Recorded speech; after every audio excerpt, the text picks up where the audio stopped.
At long last, we now turn to Dante, the political philosopher within the Divine Comedy, specifically the Inferno, where he utilizes his strongest critiques and allegories to develop a political philosophy within his great poem.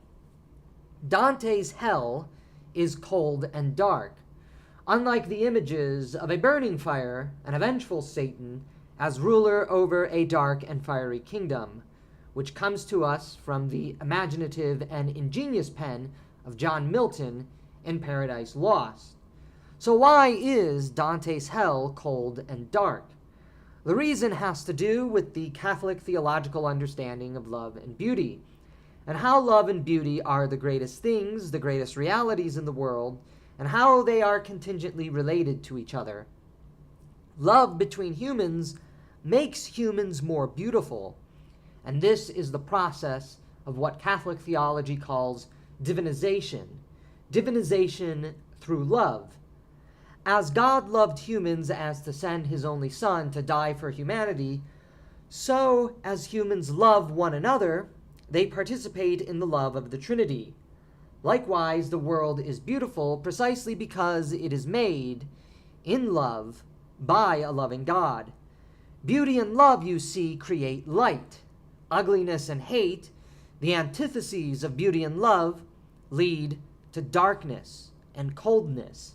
And because ugliness and hate dominate the soul and the heart's reality in the Inferno, it is a place of coldness and darkness. The misdirection of love is what dominates the 2nd through 5th levels of the Inferno, as we covered in the first part of this lecture.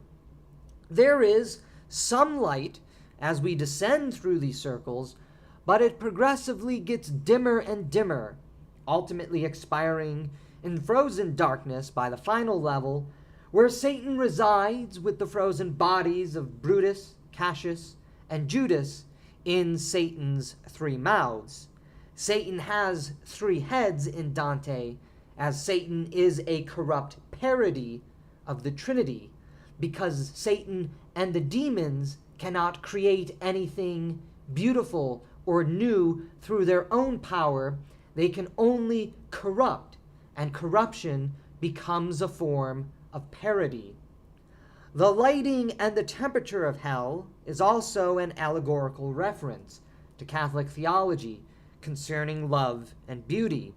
Therefore, the deeper we proceed into hell, the darker and colder it gets, because darkness and coldness is the antithesis of the love and the beauty of Catholic theological truth. Love brings warmth, and beauty brings light. Therefore, hate turns to coldness, the coldness that we would show to other humans, and the lack of beauty, ugliness, takes us into the darkness rather than the light. The lack of love and beauty in hell is also reflected in the changing facial complexions of not merely the residents of hell, but also our 2 protagonists. Dante's face grows paler and paler, indicative of his losing life as he journeys closer to the lifeless pit that is the center of hell. Here, hell as the second death means a place without love and beauty, whereby man's soul is forever lost, untouched, and unable to live up to his nature, which he is called to, beauty and love. Despite Dante's paler complexion as he gets closer to the 9th circle of hell, the love between Dante and Virgil grows, which allows them to proceed deeper and deeper, further and further into the cauldron of hell, and eventually to escape. The only warmth, love, and beauty that is in hell is shown through the growing relationship of Dante and Virgil, where Virgil takes on, as mentioned, a fatherly and protective role, and Dante comes to depend on Virgil, which also erases Dante's pride. Yet as we journey through hell, the allegory of beauty and love is given a companion. The allegory of the city. the world of politics and human relations. Dante is not just speaking theological allegory in the Inferno, he is also laying on us political allegory, political philosophy, and political theology. The Inferno is devoid of justice because it is a place where there is no love, and love is integral to justice. And while we shall focus here in this final part of this great lecture on Dante, because it is the most politically rich discourse of the three books, the Inferno, we will eventually reach the city of justice in Paradiso, which stands not only as the theological contrast to hell, but also the political opposite of hell too. As we proceed through hell, we meet people who are always at war with one another, shut off from each other, can't find one another, or running away from others. There is no relational harmony in hell. There is always isolation, opposition, anger, conflict. Now, why is this? It's because hell is exceedingly atomized, that is, cut off, not united, strictly individualistic, with the souls entrapped in hell simply following their own wills instead of blending with others through the companionship, the friendship of love. We meet many characters by name, though their faces, as we proceed deeper into hell, increasingly become harder to distinguish. Now, why is this? It's because Catholicism teaches that man is by nature social and relational. But more than that, man is loving. Man is a filial, relational, and loving creature. And love brings us into companionship, friendship, and ultimately family relationships. We are not meant to be cut off and walled off from one another. Man is made in love for love. Love requires another, not merely the self. Yet it is the love of the self, and just the self, that dominates the world of hell. And thus, that has implications for the kind of city that we would live in. Because again, hell is constructed and imagined as a city in the Inferno. Welcome to the city of Dis. Moreover, Catholicism teaches that the more atomistic a society becomes, that is, the more self-centered it becomes, ironically, the more homogeneous the people become, lacking in their particularity, lacking, therefore, in true diversity, that is, the uniqueness of the self. Everyone becomes a cookie-cutter copy of whatever idol they chase after. Individualism, this atomistic individualism, results in sameness, as everyone becomes a mere copy of each other in the circles of hell that they find themselves in. And there is a great irony in this. This is why faces all become blurred as Dante and Virgil journey closer to the center of hell, and only know their hell-bound captives when they announce their names to the duo. This is the reality of when we become imagistic copies of one another. Our faces all become blurred, they become the same, and the only trace of our uniqueness is left in our name. There are two circles in hell that reflect the anti-relational and anti-social, anti-loving attitude most explicitly for us. The sixth circle, the entry into the city of Dis, where the heretics, namely the Epicureans, are walled off from each other in tombs, unable to see or discuss with each other, made more funny by the fact that polite company and discussion was supposed to be the highest virtue to live for, according to the Epicureans. And then the ninth circle of hell, where all those who betrayed their friends and families reside, the ultimate expression of the anti-relational, anti-loving attitude that brings us into the reality of hell. If love brings us into friendship and family, then the ninth circle, where we see the betrayal of friends and family, truly is the ultimate antithesis of what it means to be living that life of love, to embody the nature of love itself, to be living in a city devoted to love and justice.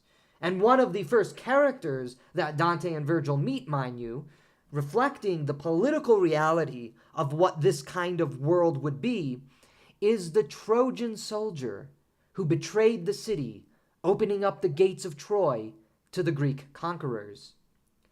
Hell is disordered because it is not ordered to anything but the self. It is not ordered to family. It is not ordered to friends. It is not ordered to anyone.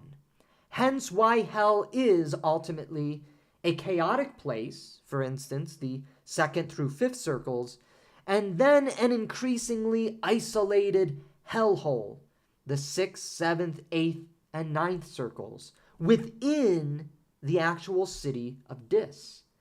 Hell is a reflection of the rejection of man's social, relational, filial, and loving nature. This is why man is increasingly isolated and atomized in hell, and also why no fulfillment of his desires can be had in hell. The city that is hell is a city constantly at war with itself. The fact that hell is a city, again the city of Dis, is also a reflection of Catholicism's social and relational understanding of man and the world, as we've been saying. Hell as the disordered, anti-relational, anti-filial city means it is the ugly and unloving, cold and dark city. It is the polis that is contrasted with the polis of heaven, the ordered, relational, filial, and loving city, the loving world, which makes it beautiful, warm, and illuminating.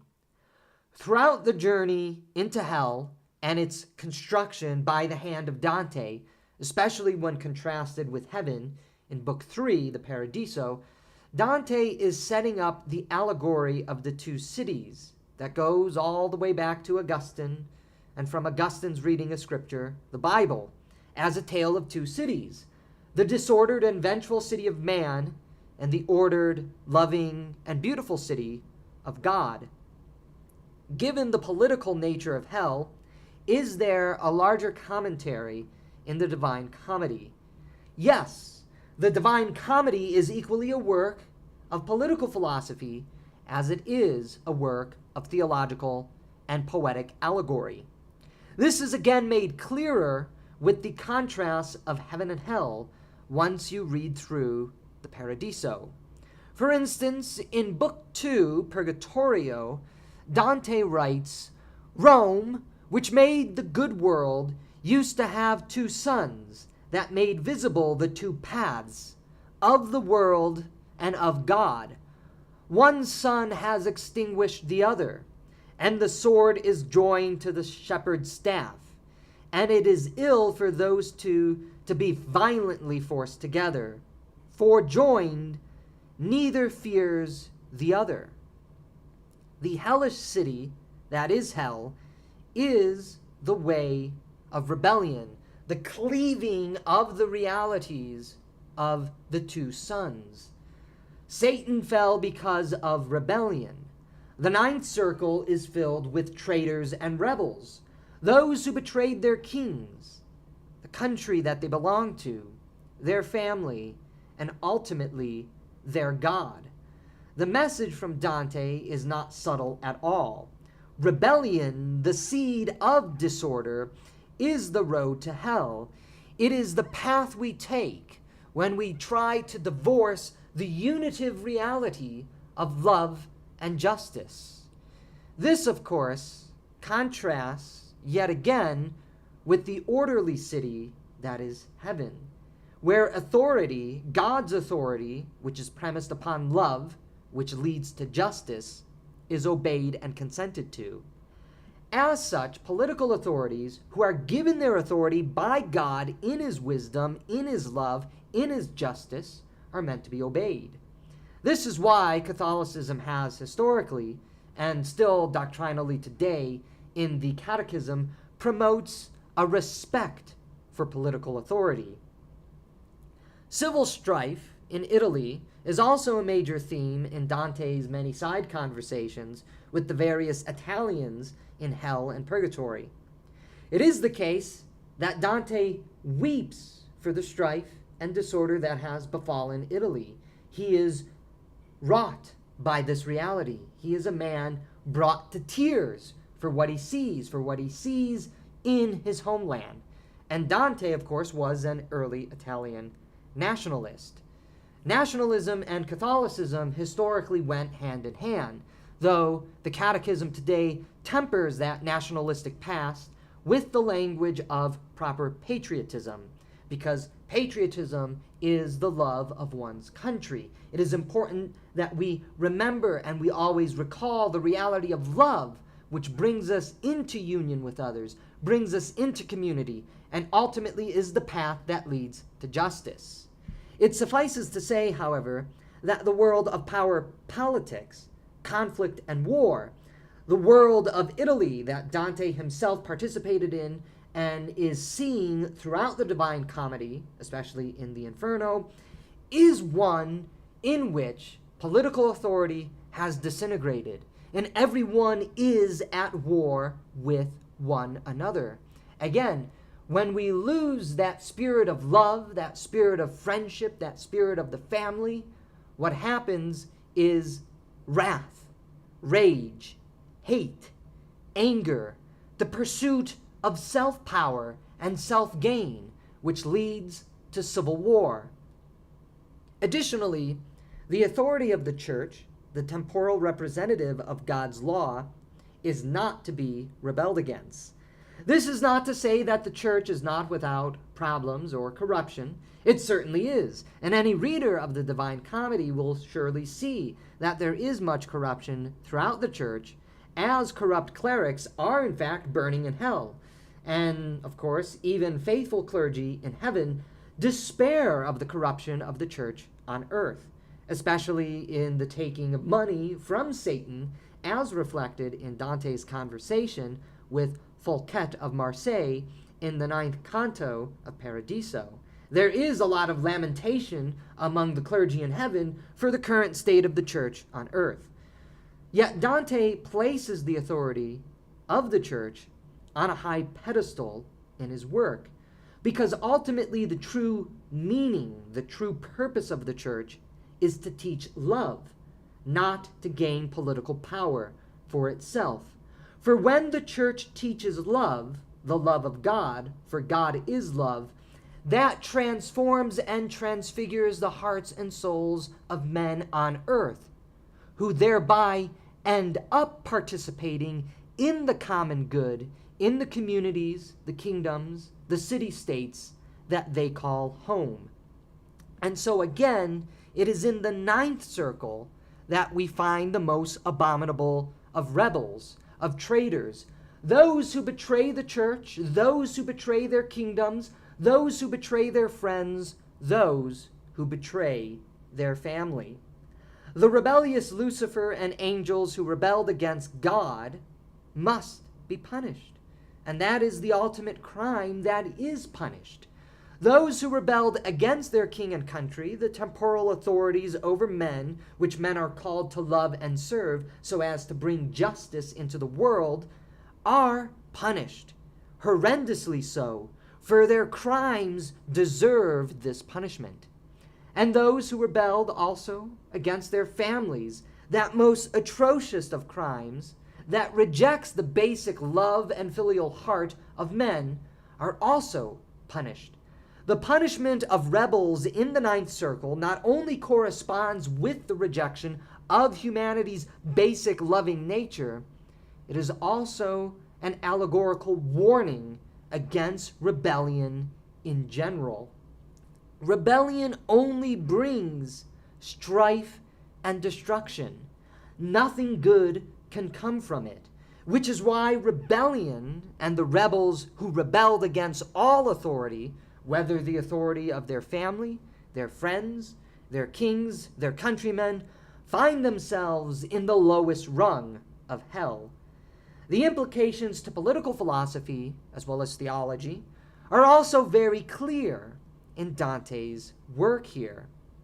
Regarding the political, because again, the ninth circle is the innermost circle of the city of Dis, what we are finding in Dante's political allegory in the Inferno is that when we are solely devoted to ourselves, when we have no concern for our family, when we have no concern for our neighbors, when we have no concern for our kings, our counselors, when we have no concern for our family, when we have no concern for God himself, we end up in the world of civil strife, brought forth by acts of rebellion.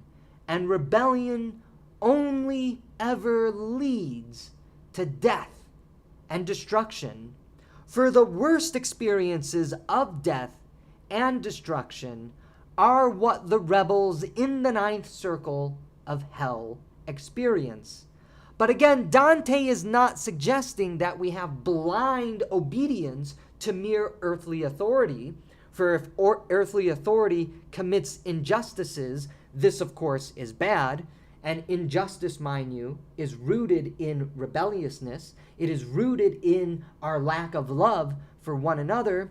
What Dante is saying as we continue to read to the Purgatorio and into Paradiso is that it is necessary for us to have love.